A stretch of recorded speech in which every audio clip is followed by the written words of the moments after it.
Hello friends. पिछली class में हमने भारतीय चित्रकला के इतिहास और मध्यकाल की चित्रकला के बारे में अध्ययन किया था। भारतीय चित्रकला के इतिहास में उसकी विशेषताएं और उसके कला स्रोत के बारे में हमने जानकारी ली। आज हम मध्यकाल का प्रारंभ कैसे हुआ और मध्यकाल में कौन कौन सी कला शैलियों को पढ़ा जाता है इसके विषय में बातचीत करेंगे। मध्यकाल का प्रारंभ हुआ 700 ईस्वी से 1600 ईस्वी तक। उससे पहले जब भी इतिहास के बारे में बात करते हैं तो हमें उसकी पूर्व पीठिका का ज्ञान होना आवश्यक है। इसलिए पहली दूसरी शताब्दी से लेकर 7वीं शताब्दी तक भारतीय चित्रकला के इतिहास में आपने पढ़ा कि गुफा काल या पाषाण शैली रही। गुफा काल में बाघ, बादामी, सिगिरिया, सत्तनवासन और अजंता की कला शैलियों का अध्ययन हम करते हैं।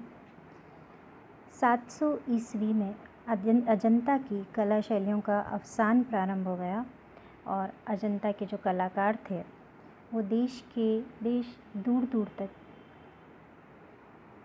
फैल गए। 7वीं शताब्दी के जो अजंता के चित्रकार थे वो भारत में सुदूर दक्षिण तक और उत्तर भारत में सभी स्थानों पर फैले।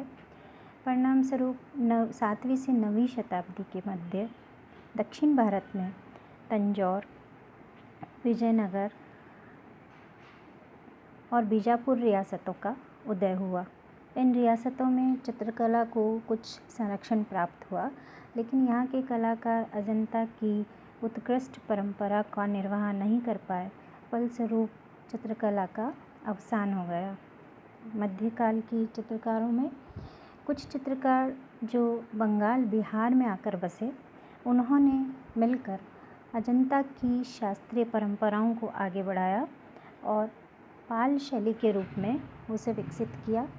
पाल शैली के जो संस्थापक थे, पाल शैली राजाश्रय में पली बढ़ी और उन्होंने उस शैली को उत्तरोत्तर आगे बढ़ाया। इस प्रकार मध्य भारत में पाल शैली, जैन शैली, अपभ्रंश शैली के रूप में अजंता की शास्त्रीय परंपरा आगे बढ़ती गई। अब देखिए, आज सबसे पहले हम पाल शैली का अध्ययन करने वाले हैं। ये पाल शैली बौद्ध धर्म से संबंधित है। बौद्ध धर्म का ही प्रचार प्रसार इसमें हुआ। वही कलाकार जो अजंता में बौद्ध शैली के जातक चित्र बनाया करते थे, उनमें से उन्हीं की कुछ कलाकार जो मध्य भारत में आकर बसे, उन्होंने पाल शैली को विकसित किया। पाल शैली का प्रारंभ बंगाल और बिहार से हुआ और लगभग 100 वर्षों तक की बिगड़ी हुई व्यवस्था को अजंता ने पुरजोर विरोध किया और 730 से 740 ईस्वी के मध्य गोपाल नामक व्यक्ति को राजा घोषित किया गया। बंगाल में पाल शैली की स्थापना हुई गोपाल नामक व्यक्ति से। राजा गोपाल ने शीघ्र ही अपने राज्य का विस्तार किया और दक्षिण बिहार तक इसे बढ़ाया। गोपाल के पश्चात उसका पुत्र धर्मपाल राजा बना। धर्मपाल अत्यधिक धार्मिक प्रवृत्ति का था, कला प्रेमी था और बहुत विद्वान भी था। उसने कला को संरक्षित किया और आगे बढ़ाया और भागलपुर में विक्रमशिला नामक कला महाविद्यालय की स्थापना भी की। इसके पश्चात इसका पुत्र देवपाल 810 से 850 ईस्वी तक वास्तु, चित्रकला और मूर्तिकला का महान उन्नायक रहा और उसी के काल में विश्व प्रसिद्ध सारनाथ, गया, नालंदा, कुर्किहार आदि स्थानों पर मूर्तिकला विकसित हुई। देवपाल के पश्चात नारायण पाल, महिपाल, विग्रहपाल आदि शासकों ने सत्ता संभाली और बौद्ध धर्म का प्रचार करते रहे, जहाँ अनेक चैत्य स्तूप, मुगल गंधगुट्टी, धर्मराजिका आदि प्रसिद्ध हैं। इसी समय लगभग 1087 ईस्वी में बुद्ध का कमल पर बैठे हुए एक योग मुद्रा का चित्र है, जिसमें बहुत ही कोमलता, मधुरता और आध्यात्मिकता के भाव दर्शाए गए हैं। पाल शैली का ये सबसे प्रथम उदाहरण माना जाता है। जिसमें बुद्ध के पीछे तेज और ओज दिखाया गया है और उसे अलौकिक दर्शाया गया है। यहाँ रेखांकन अत्यधिक कोमल और लयात्मकता देखी जा सकती है, लेकिन रेखा में बारीकी का अभाव है। रेखा थोड़ी मोटी और भद्दी है। पाल वंश की समाप्ति के पश्चात बंगाल में सेन वंश का प्रारंभ हुआ, जो 11वीं और 12वीं शताब्दी में चालुक्य राजा विक्रमादित्य ने बंगाल पर आक्रमण किया और इसी वंश में गीत गोविंद के रचयिता जयदेव, उमापतिधर, श्रीधर, गोवर्धनाचार्य जैसे विद्वान कवि और कलाकार भी हुए। इन्हीं कवि और कलाकारों ने कला को आगे बढ़ाया और बौद्ध धर्म का अंत होकर यहाँ पर ब्राह्मण धर्म का उदय हुआ। सेन वंश जो था वो बौद्ध धर्म का अनुयायी नहीं था, ब्राह्मण धर्म का अनुयायी था, इसलिए बौद्ध संस्कृति का पतन हो जाता है। लेकिन फिर भी पाल शैली के जो संस्थापक थे उन्होंने अपनी कला को विकसित करते हुए इसे आगे बढ़ाया। अब देखिए, पाल शैली या बौद्ध धर्म के अवसान के कुछ कारण थे, कुछ मुख्य कारण थे। उन मुख्य कारण पर हम एक नज़र डालते हैं कि ऐसा क्या कारण था जिसकी वजह से पाल शैली आगे नहीं बढ़ पाई या बौद्ध धर्म का अंत होने लगा।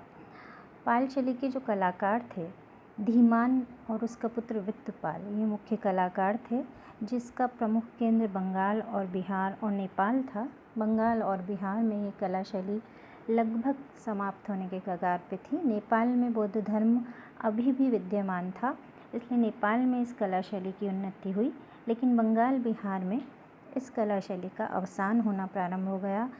इसका मुख्य कारण ये था कि जिन पटचित्रों का चित्रण कलाकार करते थे, एक तो वो खुद अशिक्षित थे और दूसरे व्यवसायी थे जो किसी राज्य आश्रय में नहीं थे।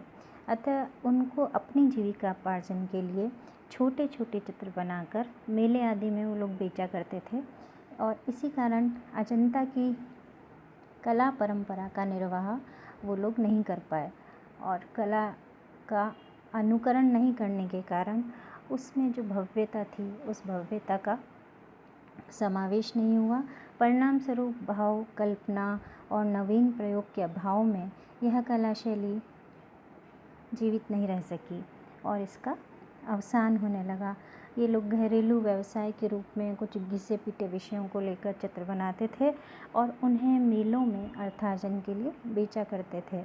अतः चित्रशैली प्रभावहीन हो गई और समाज में कलाकार अपना स्थान नहीं बना पाया। यही कारण है कि ये कला शैली प्रसिद्ध नहीं हो पाई और शीघ्र ही इसका पतन हो गया। अभी देखिए, एक चित्र मैं आपको दिखा रही हूँ जो प्रज्ञा पारमिता की एक सचित्र ताड़पत्र पोथी है, उसी का एक चित्र है। महायान बुद्ध देवता इसमें चित्रित किए गए हैं और प्रज्ञा पारमिता एक ताड़पत्र पे बनाई गई पोथी चित्र है, जो कि पाल शैली का सबसे उत्तम उदाहरण 12वीं शताब्दी का है।